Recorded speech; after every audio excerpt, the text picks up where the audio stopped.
Be sure to read and follow the safety guidelines to protect your computer from potential damage and ensure your personal safety.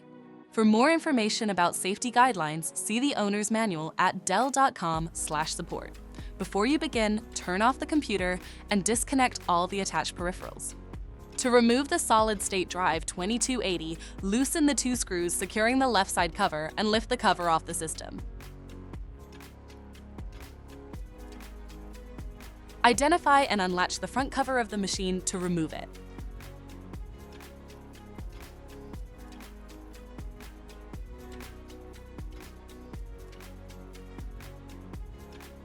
Find the hard drive assembly and disconnect the cables. Remove the 2 screws and lift the assembly out of the system. Identify the disk drive cage and unplug the cables.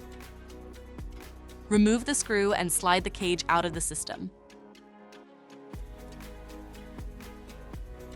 Flip the cage over and disconnect the cables to fully remove it from the system.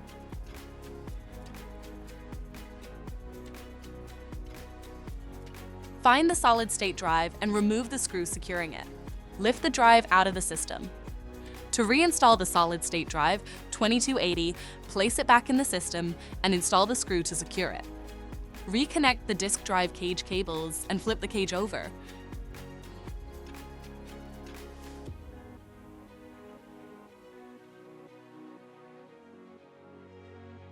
Place the cage back in the system and install the screw. Reconnect the cables. Place the hard drive assembly back in the system. Install the 2 screws and reconnect the cables. Relatch the front cover to the system and secure the left side cover with the 2 screws.